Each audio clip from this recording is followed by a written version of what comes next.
Notre transgenre qui s'exprime sur le tatouage. Juste vous dire que le tatouage a des produits très toxiques dans l'encre et c'est de l'automutilation. Courant des générations au fil des dernières années. Puis ben, c'est un phénomène que j'avais envie d'analyser parce que c'est pas d'hier que l'humain se fait tatouer. Les premières traces des tatouages qu'on a trouvées, c'est sur des momies égyptiennes de 2000 à 3000 ans avant Jésus-Christ quand même. Donc, il tatouait dessus ben ça, je sais pas où c'est qu'il tatouait, mais il était tatoué. Hey, hein, il était avancé dans le temps. Il y avait des aiguilles, puis de l'encre, puis tout. Coudonc, oui, ils ont pris ça où dans le temps d'Égypte? Il y avait plus de risques d'infection. Oui, exact. C'était encore ancestral, là, comme ça. Je sais pas où c'est qu'il tatouait, mais il était tatoué. De 2000 à 3000 ans avant Jésus-Christ quand même. Donc, il tatouait dessus ben ça, je sais pas où c'est qu'il tatouait, mais il était tatoué. Même technologie, il y avait plus de risques d'infection. Montre-nous des images. C'était encore ancestral, là, comme ça. Ça part de là. Puis après ça, ben, au 19e siècle, le tatou était associé à la marginalité parce que c'était les criminels, les prisonniers, les marins qui se faisaient tatouer. Fait qu'après ça, la perception, le regard a évolué progressivement, puis c'est au tournant. Vous vu, il est parti de l'Égypte, puis il a sauté au 19e siècle. Il a oublié toutes les autres années après qui ont suivi. Hein? Années 2000, qu'on a vraiment pu voir une acceptation généralisée du tatouage. Ça a beaucoup passé par, quand c'est trop, c'est par trop. les Là. vedettes, les athlètes, les personnalités. Oui, les vedettes ont popularisé ça. On a vu de plus en plus de tatous se dévoiler sur les tapis rouges. Donc, c'est passé de quelque chose de rebelle à quelque chose de complètement assumé. Au début des années 2000, on avait des chanteuses comme Pink, Christina Aguilera, Britney Spears, qui nous ont révélé des tatous selon leur outfit du moment. Marie-Mé, ici au Québec aussi, a fait la même chose. Puis bien, aujourd'hui, c'est 1/3 des Québécois qui seraient tatoués, là, selon des estimations. Donc, c'est passé d'un dessin sur la peau à une façon de s'exprimer, de se raconter, voire de revendiquer quelque chose. Ouais. On dirait que chaque génération, là, je généralise, a son tatou, son style de tatouage. Ben, on peut les reconnaître quasiment au tatou, ces générations. La rose, la tête de mort, puis... voyons, c'est quoi l'autre affaire, là? Le papillon. C'est des tatous voodoo. Ben, premièrement, chez les baby boomers, il y avait encore beaucoup de préjugés autour du tatou. Donc, on est allé pour des tatous qui se cachent facilement. Donc, dans le milieu du dos, sur la cheville. Donc, des tatous qui se dissimulent. Mais après ça, aussi, c'était des tatouages classiques quand même. Là, on réinventait pas le monde du tatou. Puis, il fallait que ça ait une symbolique parce que c'était pas banal pour cette génération-là de se faire tatouer. Donc, souvent, un petit cœur avec le nom des enfants, un petit dauphin pour représenter son enfant, la date de naissance de quelqu'un. Donc, c'était quand même symbolique pour les boomers. Mais moi, je suis pas dans ma génération, c'est pas connu, mais j'ai le seul bonjour de tatouage. Il l'a fait en dessin, c'est menteur. C'est un crayon feutre. Baby boomer dans l'art. Mais on n'est pas de sa génération. J'allais faire ça. J'adore, t'es motivé, toi, matin. Oui. Les boomers comme Pascal, ça ressemble à ça. Sinon, pour après ça, la génération X est devenue plus assumée, moins cachée aussi. Il y avait des modes, hein, comme le motif tribal sur l'épaule, sur le tribal, c'est satanique. bicep. On avait aussi la mode du dragon. Là, il y avait beaucoup de dragons dans les dos. Aussi. Il y avait aussi la mode dans le bas du dos, autour du nombril. C'était beaucoup influencé sur ce qu'on avait vu sur les vedettes ou dans les magazines. C'était pas tant créatif. C'est avec les millennials que c'est devenu vraiment un projet artistique de se faire tatouer. Là, c'était les couleurs, les jeux de texture. C'était réfléchi, c'était gros. C'était vraiment des projets avec des tatoueurs qui se faisaient sur plusieurs rendez-vous puis qui coûtaient quand même assez cher.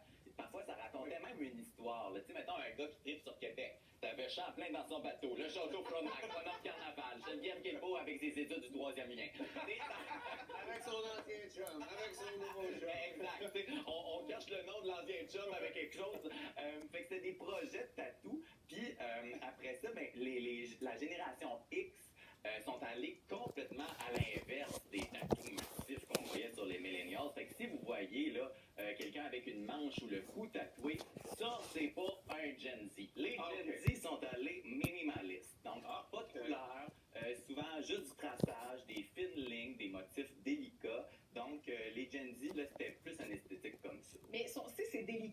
une ligne, comme tu as dit, mais je trouve aussi qu'ils vont dans le moins de structure. Ils en mettent un petit peu partout sur leur corps. Ben, c'est ça. Même si c'est des petits motifs, des petits dessins, ben, parfois leur corps devient un peu une accumulation de plein de choses placées au fil du temps de façon spontanée. Ça n'a pas nécessairement de lien, les tatous. Hey, ça coûte cher. Donc, c'est une génération qui va vraiment au feeling. Puis, ben, il y a quelque chose qui explique un peu cette tendance-là, c'est le stick and poke. Est-ce que vous savez ce que c'est le stick and poke? Oui, c'est une façon de tatouer sans machine. Donc, c'est un tatouage fait à la main.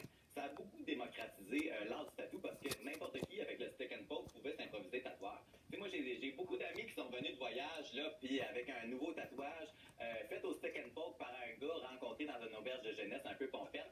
Ça me fait peur. Donc, ça donne ça. Les Gen Z, c'est un peu en patchwork. Ça reste-tu? Ça reste. OK. Ça reste. OK. Mais on donne des petits coups sur le bâton. Exact. Fait que ben, en tout cas, moi, j'en ai jamais fait. J'en ai pas de stick and poke, mais c'est ça, là. Tu sais, une petite aiguille de langue. Artisanal, là, c'est artisanal. Comment C'est ils plus sont beaucoup, là? là. Oui, quand même. C'est la manière plus Je pense que ma fille a fait ça. Le stick and poke. Exactement. Ou avoir consommé beaucoup d'alcool. Elle fait les cheveux là, sur la tête pour les jeunes. Mais puis après ça, ben, il y a les réseaux sociaux qui ont quand même changé la game du tatouage. Ben, aujourd'hui, là, les réseaux sociaux, c'est un catalogue infini de modèles de tatou avec Instagram, TikTok, Pinterest, par exemple. Ben, on trouve plein de modèles de tatou en 2 clics. Puis ben, ça a poussé aussi les tatoueurs à pousser leur démarche artistique parce que ça a donné accès à différents styles de Il n'y a aucune démarche artistique. Ils prennent les images, puis ils font une copie, ils te la mettent sur le corps, puis ils copient le dessin. Envers le monde. Donc, ça a amené une variété de tatouages. Ouais. Mais là, si c'est démocratisé, est-ce qu'il y en a de plus en plus? Parce que tu disais en début de chronique qu'il y a 1/3 des gens, mais les jeunes, est-ce qu'ils se font tatouer de plus en plus? Oui. C'est-tu en Je chute, vais cette affaire-là, ou c'est en recrudescence? Ben, il y a quand même des salons de tatouage qui disent que c'est en baisse. Ils font moins de tatouages. C'est des tatouages aussi qui sont moins gros, fait qu'ils nécessitent moins de rendez-vous. Puis ben, les jeunes, ils sont de plus en plus ils ont de plus en plus le corps vierge de tatouage. Ça s'explique parce que c'était tellement devenu accessible le tatouage. Ils ont grandi en ayant leurs profs, leurs parents, les influenceurs qui suivent plein de tatous. Puis c'est tellement devenu mainstream que c'est devenu moins cool. Donc, pour se différencier, Ah, tu vas pas quand faire de même. tatou quand t'es jeune. Exactement. Chaque génération fait ça, essaye de s'éloigner de la précédente. Ça, c'est un classique depuis tous les temps, fait que c'est ça qu'ils sont en train de faire. Exactement. C'est vous autres qui motivez ça, bande de cons. Dans un corps moins tatoué, puis quand c'est des tatouages, c'est des plus petits tatouages dans la jeune génération. Tu vois, ils motivent qu'est-ce qu'elle a dit, là? Ils motivent de s'éloigner de la génération d'avant. Mais c'est les médias qui font ça. Ils motivent les plus jeunes de s'éloigner des générations. Pas avec de revoir les signes tribaux sur les différents corps. Ben, c'est encore drôle, parce que la mode, c'est une boucle éternelle. Puis, il y a beaucoup de modes qui reviennent. Le signe tribal en 2025 n'y fait pas exception. Ça, c'est satanique Ça aussi. revient, entre autres, avec le tramp stamp, hein, ce tatouage-là dans le bas du dos qui a connu son heure de gloire. Ma femme en a un. Ah oui? Oui. Ben, as-tu fait ça au début des années 2000? Oui, je pense qu'elle n'était pas encore majeure. Fait que, ouais, à peu près. Ben, c'est ça. C'est une mode au début des années C'est une 2000. rébellion pour elle. Ben, c'est ça. Elle était partie à Montréal. À l'époque des jeans taille basse, puis ça a été associé à la vulgarité. Fait qu'il y a plusieurs femmes qui ont décidé de se faire détatouer, mais là, dans la génération Z, ça revient, le tramp stamp, on se le réapproprie en hommage aux années 2000.